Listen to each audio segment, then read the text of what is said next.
Bagaimana sih cara memilih reksadana terbaik untuk pemula yang baru mau mulai investasi di aplikasi Bibit?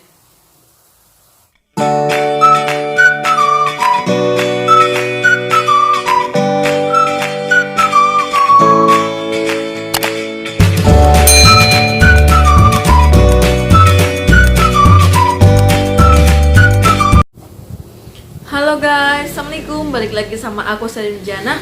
Jadi kali ini aku bakal membahas mengenai seputar reksadana, yaitu reksadana di mana sih? Reksadana di aplikasi Bibit.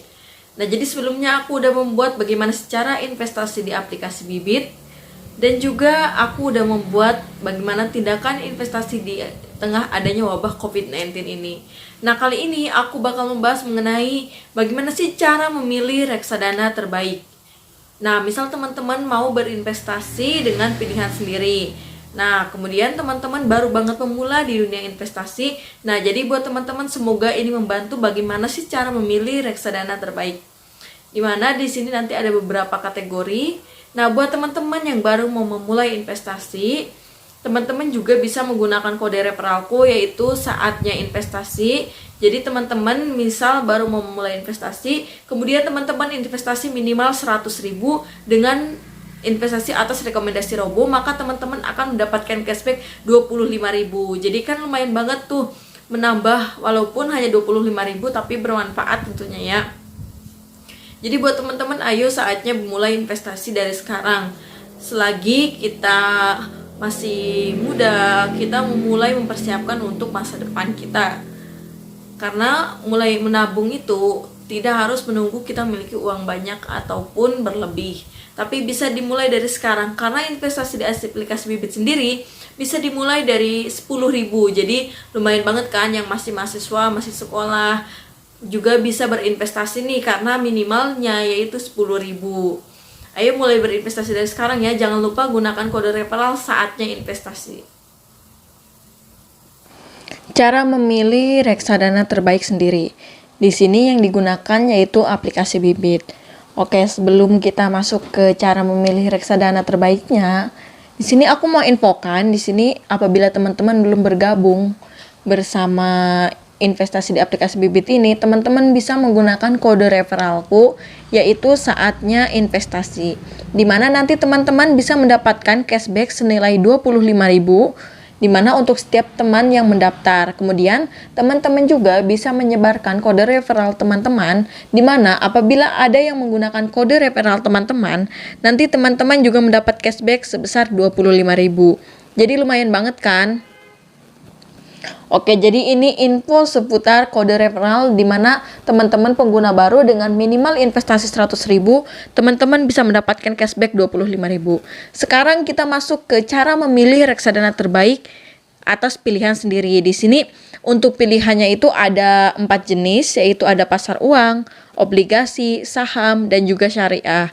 Dimana di sini yang akan aku bahas itu seputar pasar uang. Apabila teman-teman ingin investasi tapi pengen investasi yang aman dan juga tetap stabil investasinya, teman-teman bisa menggunakan atau memilih reksadana pasar uang. Dimana cara kita memilih reksadana pasar uang? Pertama kita klik dulu di pilih reksadana sendiri, kita klik pasar uang. Kita tunggu dulu di sini sampai muncul pilihannya. Nah, di sini bagaimana sih cara memilih reksadana terbaik? Cara memilih reksadana terbaik pertama itu ada beberapa hal yang harus kita lihat agar kita tidak salah pilih. Oke, di sini hal pertama yang harus dilihat itu yaitu dilihat dari total AUM-nya. Di mana total AUM sendiri total dana kelola suatu reksadana. Jadi dana yang dikelola oleh suatu reksadana. Jadi usahakan pilih yang minimal 1 triliun. Kenapa kita harus memilih 1 triliun? Di sini aku munculkan dulu berita dari CNBC, di mana produk reksadana yang dikelola dua perusahaan investasi, di mana PT Sukorder Investment Management Indonesia dan PT Paytrade Investment harus dibubarkan dan dilikuidasi. Jadi dua reksadana ini dibubarkan. Kenapa sih? Jadi kedua produk reksadana tersebut, di mana kurang memenuhi syarat, di mana dalam pengumuman yang disepakati Direktur Paytrend Asset Management, pembubaran reksadana syariah yang dikelola Paytrend ini tidak memenuhi syarat minimal dana kelolaan. Jadi dana kelolaan reksadananya itu kurang dari yang diatur oleh Otoritas Jasa Keuangan atau OJK, di mana nomor 23 tahun 2016 ya tentang reksadana berbentuk kontrak investasi kolektif. Jadi penyebab kedua investasi tersebut dibubarkan karena di mana pasal 45 POJK ini menerangkan reksadana dapat dilikuidasi bila dana kelolaan reksadana dalam jangka waktu 90 hari tersebut bursa sejak dinyatakan efektif kurang dari 10 miliar. Jadi supaya tempat investasi kita aman, kita pastikan kita memilih total AUM itu yang di atas 1 triliun. Agar apabila seminim-minimnya kita memilih 300 miliar dari total AUM-nya itu, agar apabila terjadi penurunan misal ke 100 miliar, kita masih sempat ada waktu untuk menjual reksadana yang kita miliki. Untuk mengurangi terjadinya hal-hal yang tidak diinginkan, maka pilihlah total AUM yang tinggi minimal 1 triliun untuk aman. Kemudian yang kedua ada expense ratio. Nah, di sini untuk expense ratio sendiri, semakin kecil expense ratio-nya justru semakin bagus. Nah, apa sih yang dimaksud expense ratio? Coba kita klik. Di sini ada sendiri penjelasannya. Nah, expense ratio ini mengukur seberapa besar biaya yang dikeluarkan untuk mengelola reksadana. Jadi, lebih kecil expense ratio tersebut mencerminkan kepiawaian manajer investasi dalam mengelola reksadana untuk investornya secara efisien. Jadi untuk expense ratio-nya kita pilih yang kecil, sedangkan untuk total AUM-nya kita pilih yang besar di atas 1 triliun. Kemudian baru 1 year return-nya. Kenapa? Itu terakhir karena 1 year return itu sifatnya itu fluktuatif, di mana paling penting AUM dan expense ratio, baru 1 year return. Kenapa begitu kan? Karena satu tahun itu kan bisa naik, bisa turun, jadi tidak stabil. Jadi kita bisa lihat untuk yang ini tuh kita tinggal lihat grafiknya. Di sini yang menunjukkan di mana total AUM paling tinggi. Ada banyak sekali pilihannya. Misal kita mau lihat di bagian Sukor Invest Money Market Fund, di mana di sini ada juga nih penjelasan lainnya juga.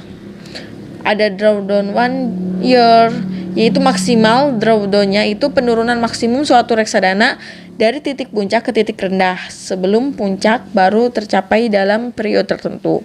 Jadi di sini ada nih penjelasannya sendiri, jenisnya itu pasar uang, total AUM-nya 4,4 triliun. Dan dari grafik 1 tahun terakhir juga dia bagus meningkat terus. Nah, 1 tahun terakhir, kita lihat 3 tahun terakhir. Apakah grafiknya memiliki grafik yang bagus? Nah, di sini lumayan meskipun ada penurunan sedikit tapi tetap stabil meningkat. Jadi, nilai poin atau nilai inti dari memilih reksadana terbaik itu kita lihat dulu pertama yaitu total AUM-nya minimal 1 triliun, kemudian expense ratio-nya semakin kecil semakin baik.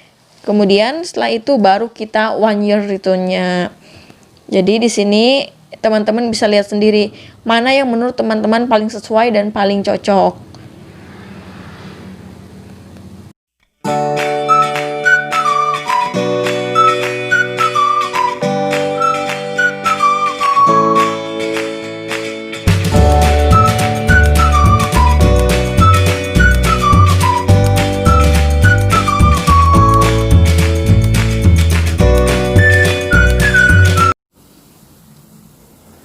Cara memilih investasi di reksadana yang terbaik itu mudah banget kan. Jadi teman-teman harus perhatikan AUM-nya sendiri. AUM-nya itu yang kita cari jarak aman atau jaga aman aja. Pokoknya semuanya itu kita perhatikan. Jadi jangan sampai pilih reksadana. Dan yang pasti tetap konsisten dalam berinvestasi. Oke, jadi video kali ini segini dulu. Apabila dirasa bermanfaat, jangan lupa di like, komen, dan share. Dan juga silahkan komen di bawah apabila ada masukan atau saran untuk next videoku. Oke, see you.